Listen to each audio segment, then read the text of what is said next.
Hello, everybody. Welcome back to the next episode. And today we have Natasha Vandenhurk, who is the Chief Executive Officer and founder of Farmer Foods, of Three Farmer Foods. Welcome.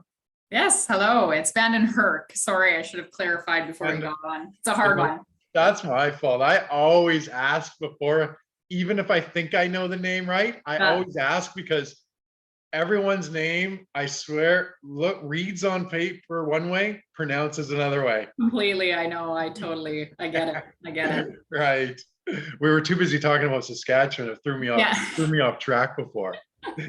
Yeah. Right. Anybody listening to the podcast, by the way, if you don't know what I'm talking about, she's from Saskatchewan. I'm from Saskatchewan. If you're watching from anywhere else, that's a province in Canada.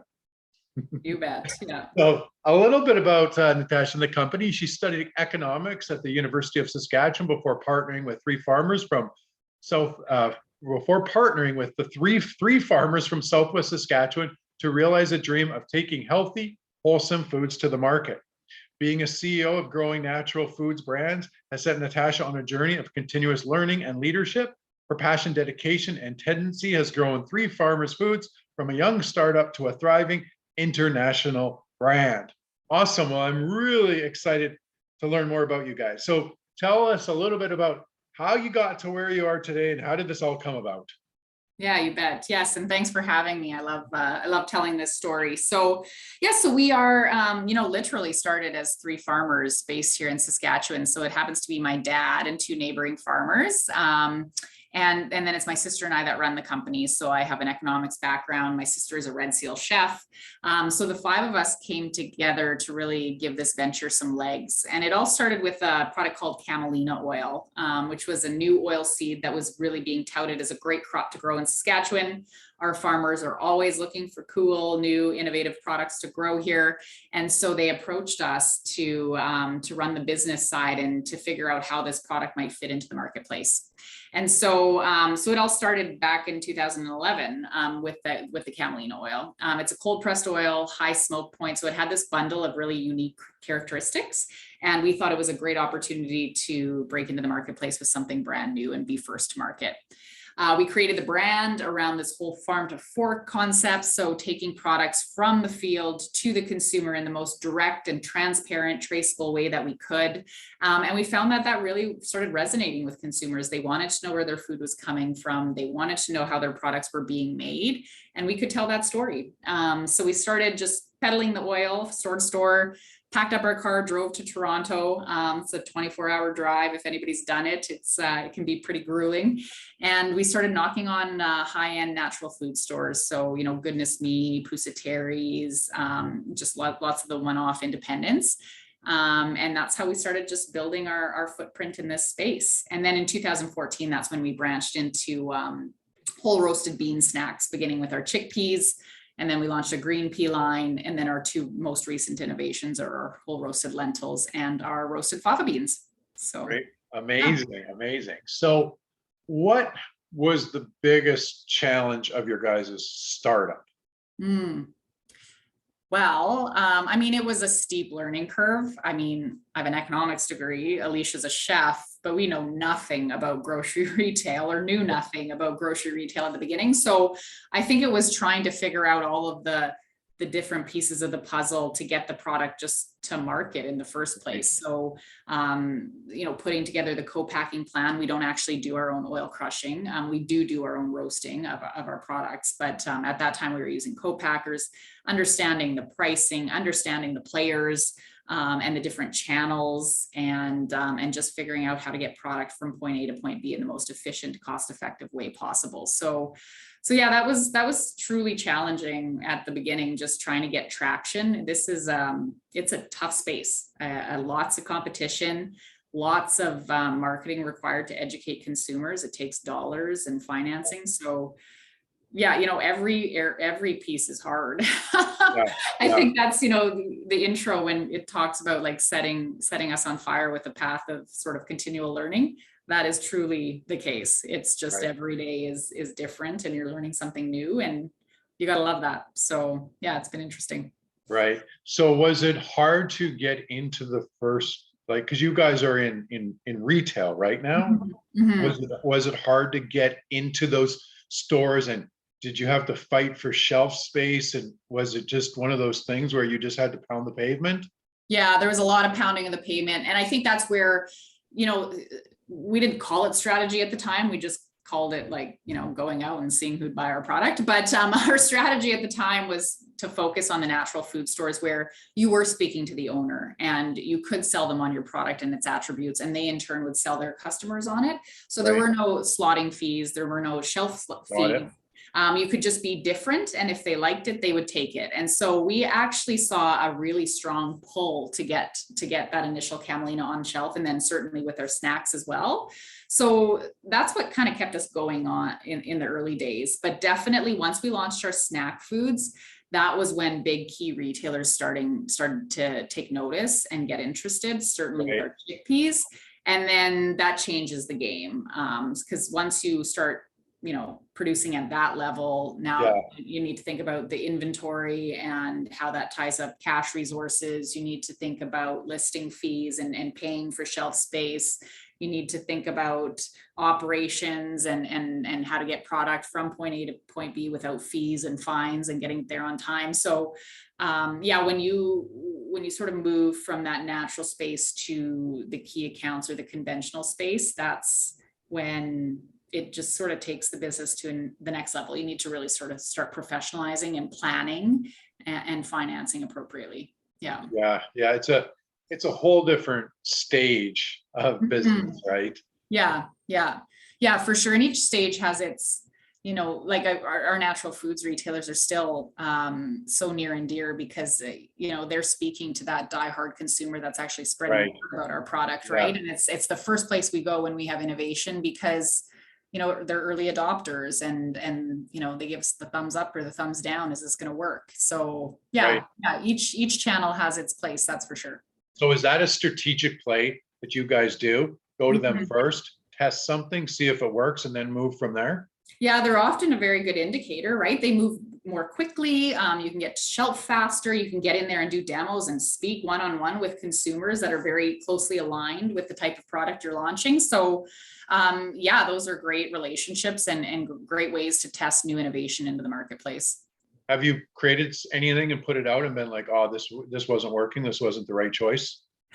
Well, we've certainly made lots of mistakes in the past, like our green pea line, for instance. It was our second product launch. And when we, for instance, just the packaging itself, when we created the packaging, we didn't want to cannibalize our chickpea sales. So we wanted to make it quite different. And so we actually initially went for a really mainstream look for the green pea line. And we put it out in the marketplace and we quickly realized it was not getting the pickup that it should for this snack of its kind. And we sort of had an aha moment where, you know, here we are targeting a very natural consumer, somebody that's looking for those natural call outs and that natural look and feel.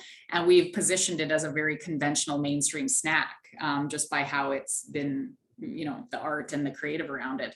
So yeah, definitely early pivots created because of the learnings that we've had in those spaces. Right. So did you guys bootstrap at the start, or did you guys raise money at the start?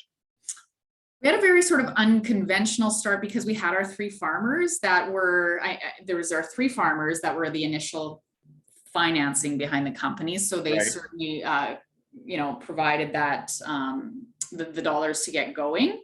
And yeah, it was just the five of us until 2019. So that's 10 years. Yeah, 10 years Right. without external cash. Yeah. Wow. I didn't realize you guys were that old. Yeah. So well, and the snacks Which is still young for a company, but you know what I mean? I do feel very old. Yes. Yeah. Every day I age a decade. So yeah, no, the oil was the first 3-4 years. So we didn't really start significantly growing until we launched into our chickpea snacks, which was 2014, 2015. So yeah, so the snack side of the business, we're on year 7, basically. Yeah, but didn't take financing till 2019. Right. And you guys are an international brand now, aren't you?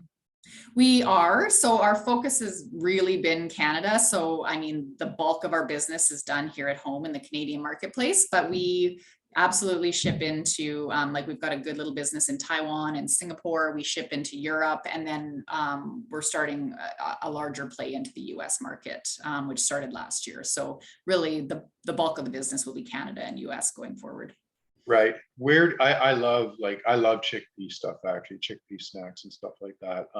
Where do you see that whole market going? Do you think the market is going to get bigger and there's going to be more products?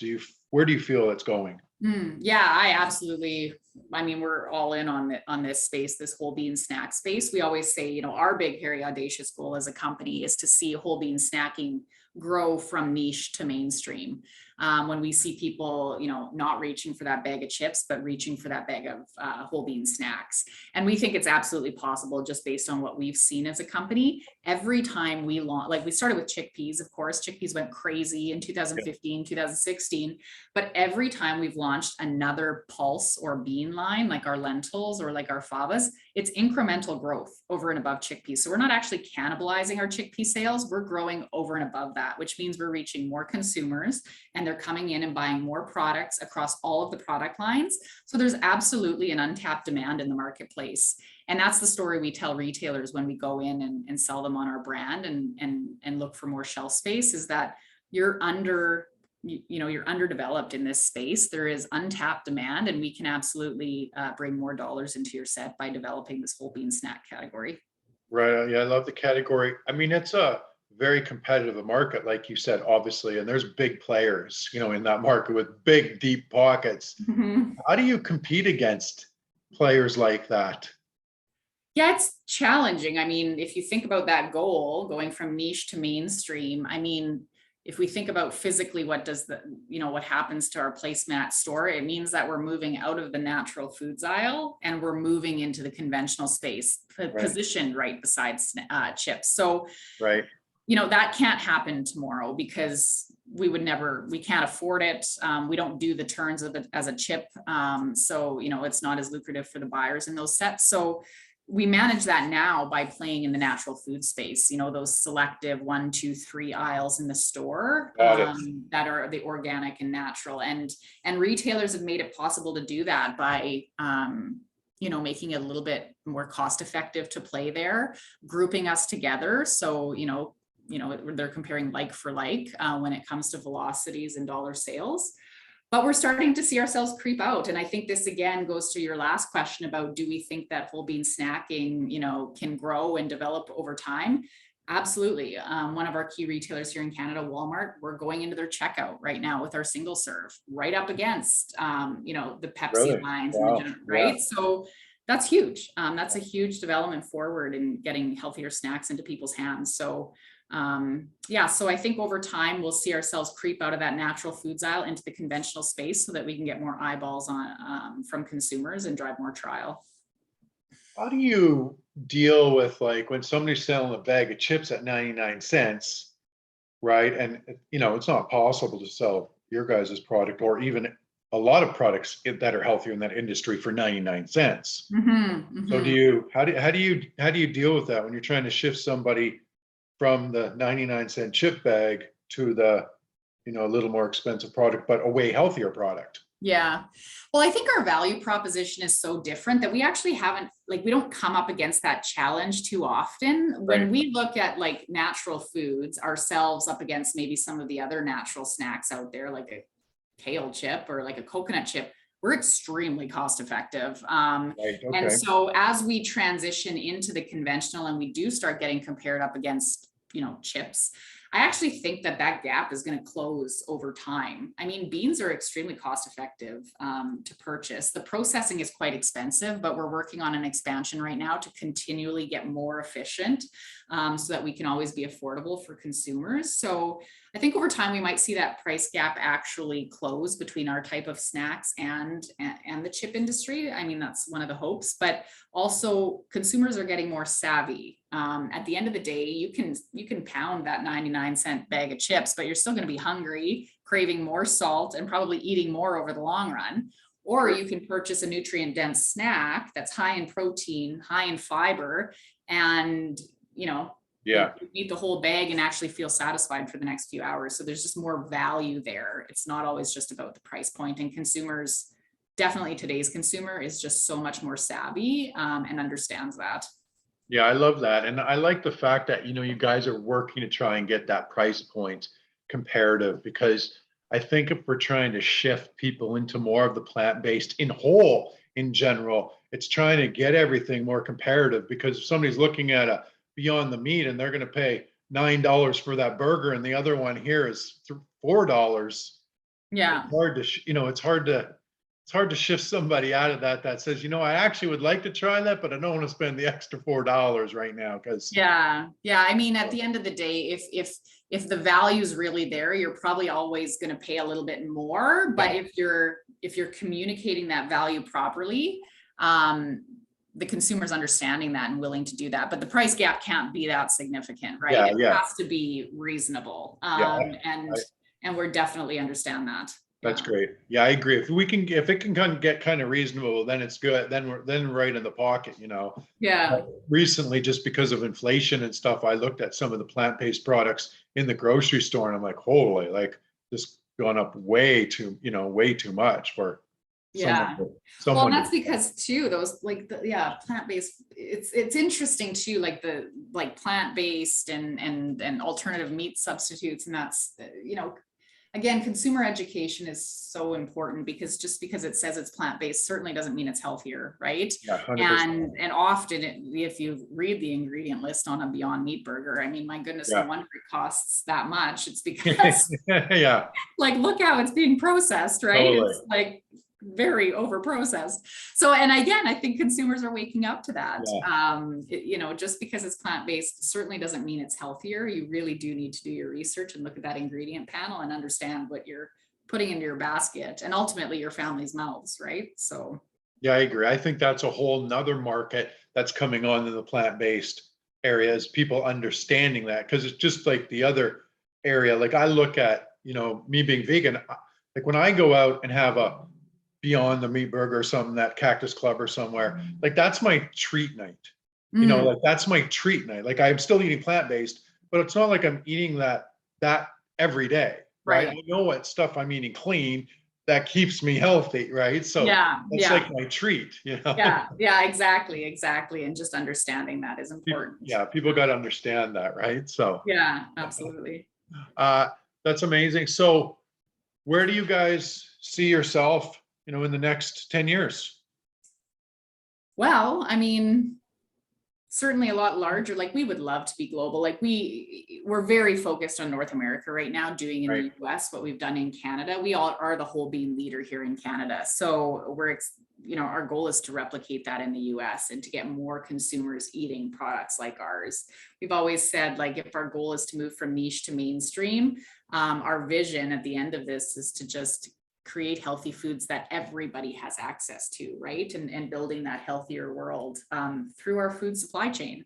So we want to be a big key player in that. So we'd love to be, ultimately the global leader in whole roasted bean snacks. We're the only dedicated facility in North America that roasts these products. Typically any competitor that we do have on the chickpea front or the fava bean front, they're using co-packers that are actually nut roasters by trade, right? So this is our expertise. This is what we do every single day. We live and breathe it, and we'd love to be considered the global leader in that. Right. That's amazing. Well, I would think there's a lot of different products you could start from that.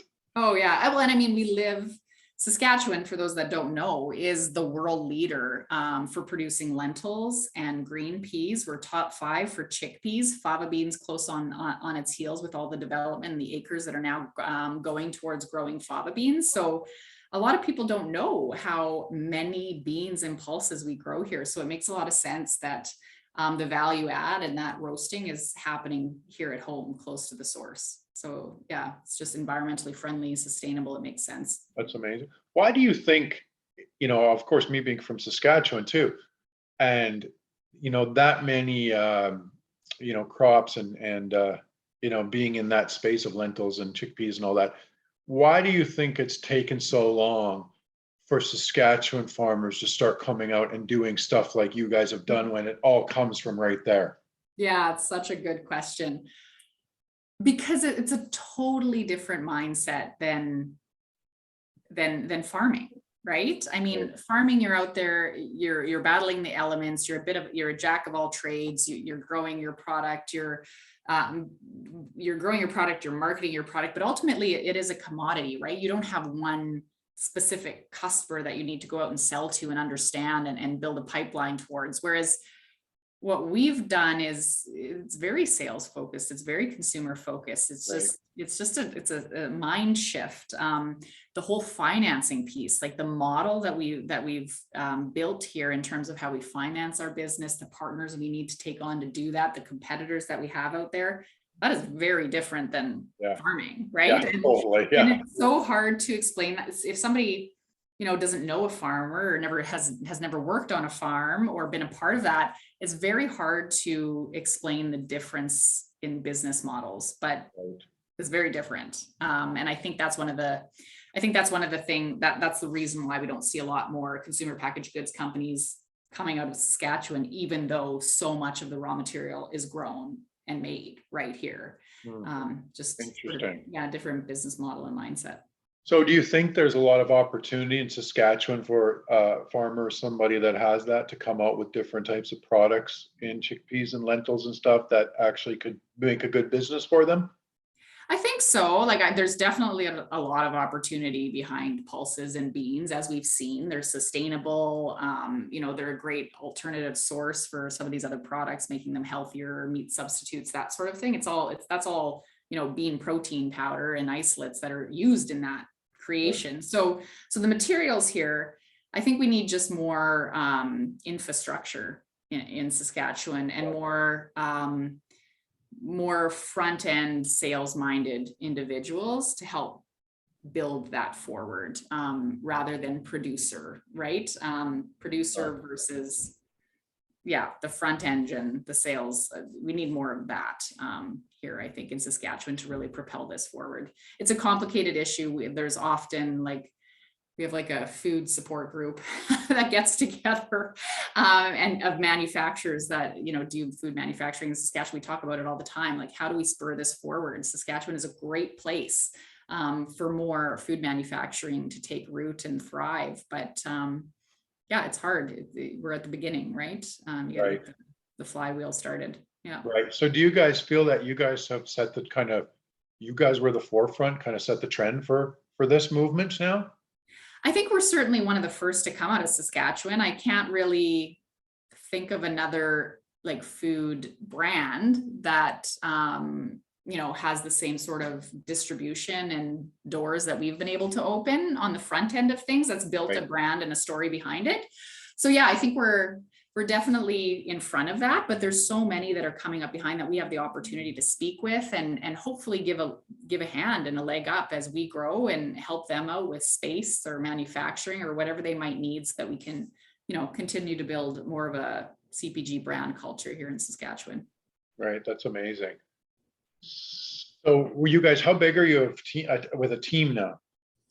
So outside of manufacturing, we're about 16 or 17, and then there's the manufacturing crew. So we're actually expanding our manufacturing with the most recent investment that we had. So Arlene Dickinson and District Ventures led our last round that just closed a few months ago. And so a nice partner to have on. Yeah, it is a nice partner to have, kind of full circle, since we had done Dragon's Den back in 2012. So so we're doing a manufacturing expansion. We're in the midst of that right now, just getting it going, and we're hoping to be operational, everything under one roof in Saskatoon by the end of Q1 2023. So we're very excited about that, and it's one of the big initiatives that we're working towards. Nice. So 16. So what's the biggest challenge that you find going from 5 of you to 16 of you, and obviously going to have to go to more? What's the biggest challenge now? Because it becomes a different type of business and leadership and running. Well, certainly my role has changed, right? So everything, communication, understanding the org chart, who to go to for what, and then creating an environment where all of the different personalities can thrive. challenging. I mean, culture, everybody talks about culture right now, especially with the big shift to remote work, but it truly is such a big deal. And it takes, you don't get to like come in and, can hire somebody, build your culture and then just maintain. It doesn't work that way. It's actually something that is purposely built every single day. Like every single conversation you choose to have or to not have, every person you hire, the values you set, how you speak about those values and maintain those values. It's like a lot of heavy lifting every single day. And I mean, it gets easier over time, but it's very purposeful and needs to be top of mind at all times. I'm glad you said that, because I mean, I truly believe that a good CEO understands how to drive purpose and core values through the company, through that vision at all times. And if they can do that and they can master that and win the people part and understand it's about people, then I really believe that businesses can grow and scale and do amazing things. Yeah. Yeah. And it's not like a nice to have, it's like a necessity, especially in this environment. I mean, the employment shortage and like you need people to want to come to work every day, not come to work because they have to, right? Like, it needs to be a choice. So, and hopefully they're choosing us. Yeah. Right. Yeah. So do you have a whole onboarding process when you hire somebody that you take them through? We do. Yeah. And just, it's interesting too, because we had a couple of scenarios recently where the onboarding process, there was a disconnect in it, and you can totally tell when there's a disconnect and it doesn't, you don't go through the natural flow. So we have, making sure that they're properly introduced to every department, every person in the company, remote or in office, a full on, like usually I'm there the first day, right? We go through vision and values and strategy so that they at least have a high level of who we are and what we're trying to achieve together. And then after the first sort of 2 weeks, it's just making sure that they have the focus on what's the priorities today, short-term, medium, long-term. So just to ground them, because I mean, it's hard for me. I've been doing this for so long, but changing jobs and starting over, that's hard, right? So let's make them feel as grounded and at home and comfortable as quickly as we can so that we can get where we need to go and they can get where they need to go too. So that's amazing. Yeah, we build a what I call a people before profit business model, and everything is built into us is about the people first, and everything is systematized and processed and making sure that everything is taken care of. People, including customers, including suppliers, including vendors, including everybody from top to bottom, right? So it's one of those things. I don't know if you've ever read the book, The One Thing. I feel like every business book kind of sort of has that same underlying message, but they all say it a different way. But the one thing is just about finding, like, in any situation, what is that one thing I need to focus on that's going to make everything just easier, or, in some cases unnecessary to do. It'll just come on its own. Yeah. And I think people is like, it's just one of those things that if you focus on it and you build it purposefully and the right culture, all of these other things just flow so much easier. The profit will come, right? The process will come, the products will come. So that people is really like that one thing. Because if you get that wrong, you're not going anywhere, right? You're swimming against the tide always. It's true. It's amazing how many CEOs don't focus on that part or don't take the time to master that skill. And then I guess it's hence of why only 4% of businesses are run properly. Right. Yeah, right? for sure. Yeah. It's like that. One of my favorite sayings too is, what is it? It's only 20% of what you do actually contributes to like 80% of your results. Or I take such comfort in that. And that's how I feel about like the people thing too. It's like, it's the 20% that matters, right? Everything else will just, the results will come. You just got to focus on that 20% for sure. Yeah. So true. I always say to our team and our people, I'm like, our key is to build good people, build good teams, and be in the community. And I said, those two things, we master those two things, everything else comes. Yeah, absolutely. And I mean, like, it's hard. It doesn't make it's simple. Super hard. What I just said sounds easy. It's the hardest thing to do. Totally. Yeah. Yeah, it is, but it's fun, right? That's where the learning comes in. 100%, 100%. Awesome. So one last question. What advice would you give to any entrepreneur trying to grow a business? Oh, there's so many things, but I think I think number one, just make sure you're in it for the right reasons. Whatever those reasons are for you, right? That they're pure and authentic, because it's just hard, right? And you need something at the end of the day that's going to anchor you in that business and keep you going. So I think just know your why, because you're going to need to lean on that at a lot of different points in that journey, and it's the thing that's going to keep you going. So Yeah, I love that. It's so true, because you have so many ups and downs as an entrepreneur, and some days are great and some days you think, holy, am I going to make it through this day? oh yes, yeah, there'll be many of those. And then the other thing would be just, it's going to take you a lot more time and a lot more money than you thought. So just plan for that. Yeah. Isn't that true? Right. Yeah. That is the number one thing I think. As an entrepreneur, you've got to be completely patient Mm-hmm. and understand that you're right, that it's going to take time and it's going to take time.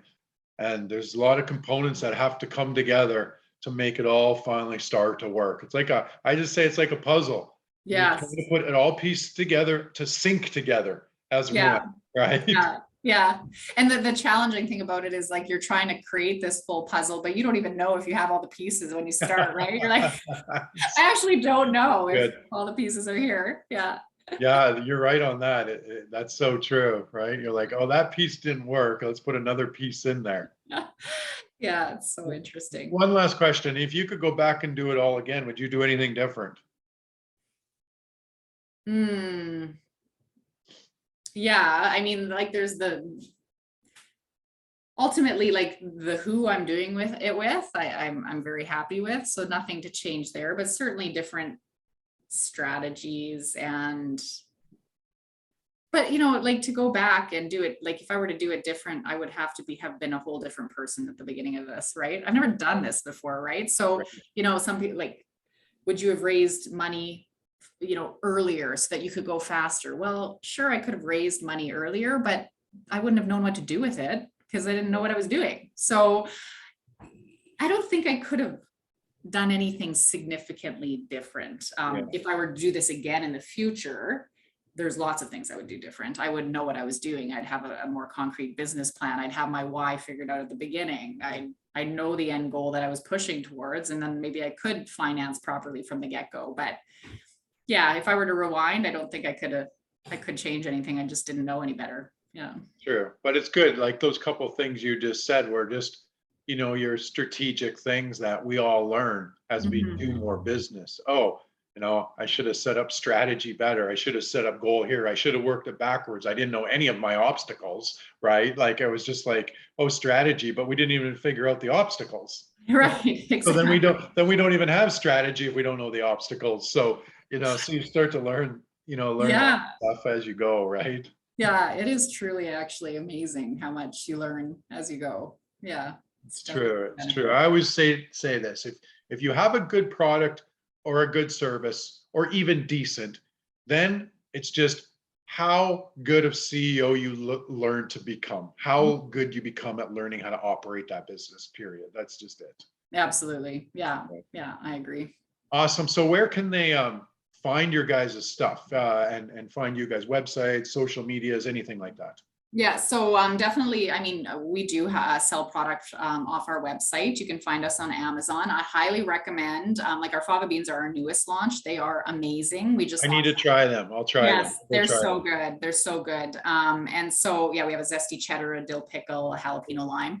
So you'll find those at lots of your natural food stores. So like out in BC, you're going to find it at Whole Foods. You're going to find it at Choices, but you're also going to find it at Walmart and at Loblaws and at Sobe Safeway and Save on Foods. So hopefully you're finding it everywhere you turn. And if you're not, absolutely request it from the grocery manager and they can get in touch with us. But it should be pretty easy to find us. And then we're on all of the social channels as well. Awesome. And what is the website name, and what's the social channel name? Oh my goodness, you were asking. So threefarmers.ca is the website. And then the social channels. I got you. I don't know every handle. They're just on my That's phone. Yeah, no problem. Go to their website and you'll find Yeah. the social channels. Yes, exactly. Yeah. Oh my goodness. Awesome. Well, this has been a great interview. Thank you so much for taking the time. And I know a lot of people are going to get good value from this. And everybody try their products. I'm definitely going to go try that new product. It sounds super good. Yeah, excellent. Well, thank you for having me. I enjoyed this. Appreciate it. You're welcome. Awesome. Everybody take care. Talk soon.